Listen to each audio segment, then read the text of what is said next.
है आप सभी का tech study ITI YouTube channel पर। सभी अप्रेंटिसशिप करने वाले छात्रों के लिए यहाँ पे भारत सरकार की तरफ से एक नया गैजेट नोटिफिकेशन आ चुका है, एक नया गैजेट आ चुका है और इसमें कई सारे बदलाव किए गए हैं अप्रेंटिसशिप एक्ट में। तो इसे एक नया अप्रेंटिसशिप एक्ट नाम दिया गया और इसका नाम होगा यहाँ पे शिक्षुता संशोधन नियम 2025। अभी तक जो अमेंडमेंट आपका चल रहा था 61 था, ठीक है। अब यहाँ पे 2025 आ गया, फिर एक 92 आया जिसमें कुछ बदलाव किए गए थे, फिर 2022 में भी थोड़ा बहुत बदलाव हुआ और फाइनली यहाँ पे 2025 का एक अमेंडमेंट आ चुका है जिसमें अगर आप 8वीं करके 10वीं करके 12वीं करके आईटीआई करके डिप्लोमा या बीटेक करके अगर अप्रेंटिसशिप करते हैं तो यहाँ पे सबसे पहले तो स्टाइपेंड को बढ़ाया गया, जो आपको मानदेय मिलता है उसे बढ़ाया गया है। और इसके साथ साथ क्या इंक्रीमेंट रहेगा अगर 2 इयर्स की अप्रेंटिसशिप होती है, तो साथ ही साथ 1 से 2 बार अप्रेंटिसशिप करने के लिए भी यहाँ पे नियम बनाए गए हैं कि आप 2 बार भी अप्रेंटिसशिप कर सकते हैं।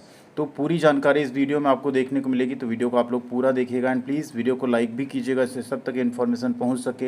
एंड साथ में चैनल पर पहली बार विजिट कर रहे हैं तो सब्सक्राइब करके बेल आइकन को जरूर दबा लीजिएगा।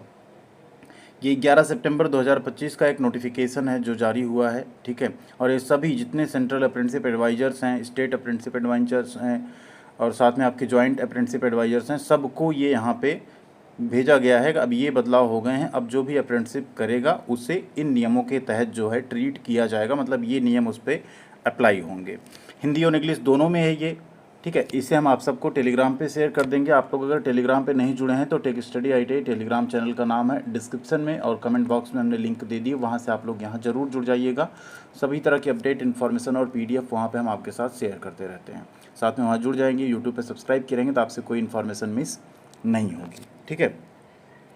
अब यहाँ जो इसमें इम्पॉर्टेंट चीज़ें हैं उन्हें हम यहाँ पे आपको बता देते हैं, क्या क्या चीज़ें एक्चुअल में बदली हैं। बाकी चीज़ें तो आप पढ़ेंगे तो आपको लगेगा ये हमारे मतलब का शायद नहीं है, तो जो जो आपके मतलब का है उसे हम यहाँ पे एक्चुअल में आपको बता देंगे जिससे कि आपको सारी चीज़ें समझ आए।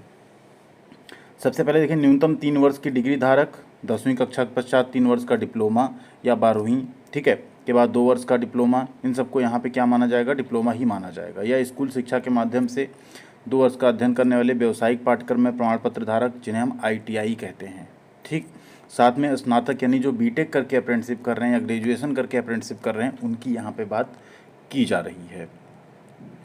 अब अगला यहाँ पे ये है अप्रेंटिसशिप के उन कंपनीज़ के लिए जो अप्रेंटिसशिप रखती हैं कि 1 वर्ष के भीतर जो भी अधिष्ठान होगा, जो भी कंपनी होगी, उनके यहाँ जितनी मैन पावर उसका 2.5 से 15% के दायरे में उन्हें अप्रेंटिसशिप रखना होगा, ठीक है।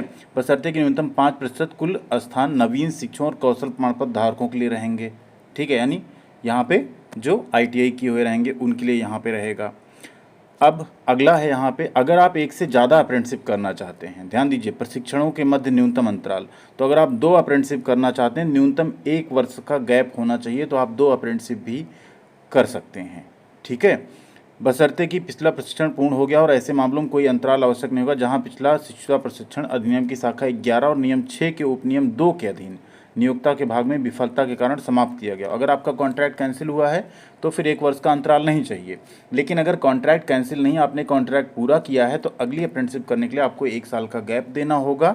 और दूसरा, वो सेम ट्रेड में नहीं होगी, वो किसी अन्य व्यवसाय में होगी, ठीक है, समान व्यवसाय में नहीं होगा। जैसे आपने आईटीआई इलेक्ट्रीशियन से किया, आप अप्रेंटिसशिप कर लो इलेक्ट्रीशियन से, अगला फिर से आप इलेक्ट्रीशियन से अप्रेंटिसशिप नहीं कर सकते, आप फिटर से, वेल्डर से, मैकेनिक, मोटर व्हीकल, किसी और स्किल में आप जो है अप्रेंटिसशिप कर सकते हैं, ठीक है।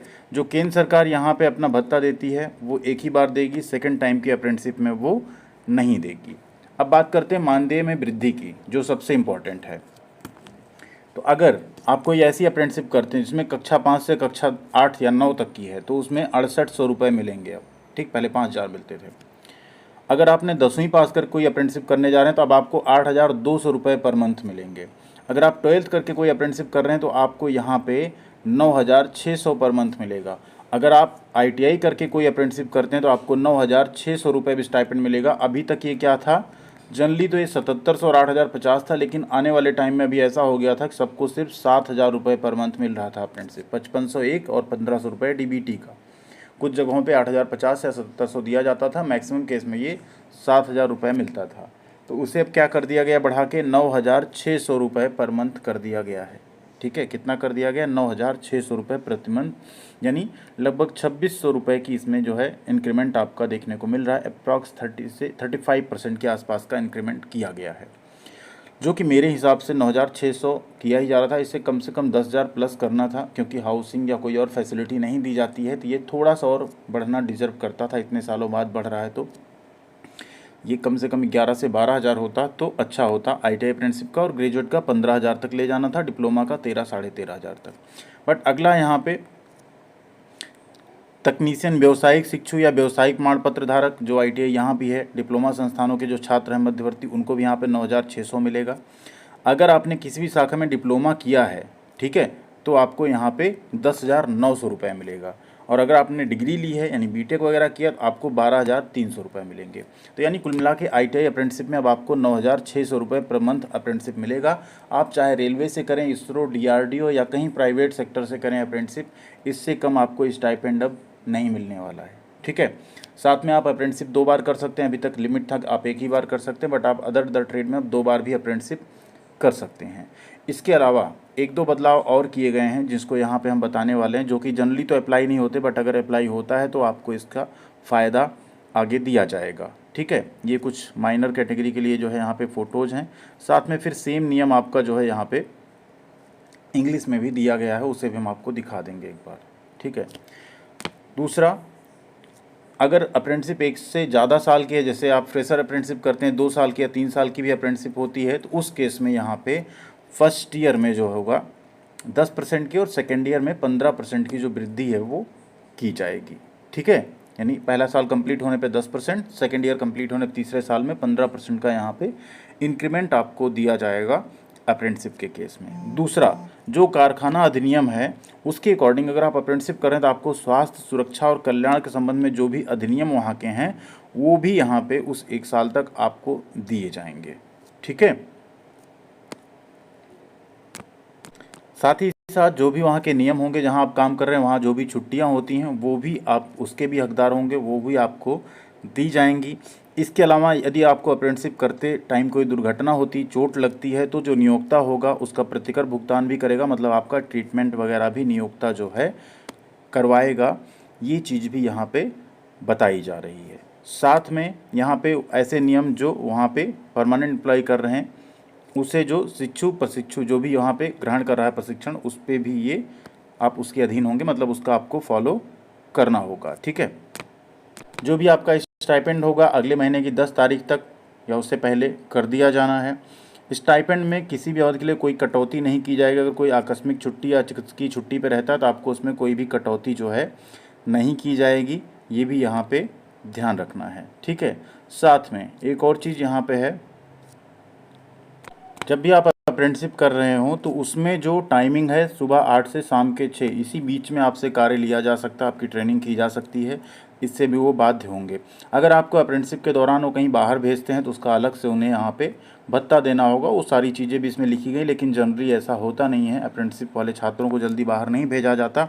बट अगर भेजा जाएगा तो सारा कुछ जो भी खर्च वहाँ पे होगा उसका पूरा खर्चा कंपनी या जो भी इस्टेब्लिशमेंट में आप जॉब कर रहे हैं, अप्रेंटिसशिप कर रहे हैं, वो वहाँ पे उसे देखेंगे, ठीक है। तो ये है पूरे नियम। सेम नियम आपको यहाँ पे इंग्लिश में भी देखने को मिल जाएंगे, ठीक है। तो यहाँ पे आप देख सकते हैं स्टाइपेंड का जो रूल है वो बदल गया है और अप्रेंटिसशिप करने का जो रूल है वो बदल गया है। साथ में आपको कुछ medical treatment and other benefit मिलेंगे। एक चीज़ जो है जो आपको नहीं दी जाएगी अभी भी, वो है आपका एकोमोडेशन। जो हाउसिंग वगैरह है वो पहले भी आपको नहीं दिया जा रहा था, अभी भी आपको नहीं दिया जाएगा। बाकी जो नियम व शर्तें सभी एम्प्लॉयज़ के लिए रहती हैं, वही जो भी कहीं अप्रेंटिसशिप करेगा वही नियम व शर्तें उनके लिए भी यहाँ पे लागू होंगी। तो अब अगर आप रेलवे से अप्रेंटिसशिप ज्वाइन करने जा रहे हैं तो आपको थोड़ा सा खुश हो जाना चाहिए कि एटलीस्ट इतने दिनों की डिमांड के बाद सरकार ने थोड़ी सी कहीं ना कहीं इस पर ध्यान दिया। अप्रेंटिसशिप वाले छात्र जो अप्रेंटिसशिप करना चाहते हैं उन पे ध्यान दिया है और स्टाइपेंड में एक माइनर ही सही लेकिन थोड़ा सा इंक्रीमेंट एटलीस्ट किया गया है, ठीक है। तो इसी के साथ साथ इस वीडियो को हम यहीं समाप्त करते हैं। आपका कोई अगर डाउट होगा तो आप लोग कमेंट सेक्शन में ज़रूर एक बार पूछिएगा, हम वहाँ भी उसको क्लियर करने की कोशिश करेंगे। And thank you very much, ख्याल रखिएगा अपना। मिलते हैं अगले अपडेट के साथ अगले वीडियो में। सब्सक्राइब करते हुए जाइएगा चैनल को और टेलीग्राम पे ज़रूर जुड़ जाइएगा। Thank you.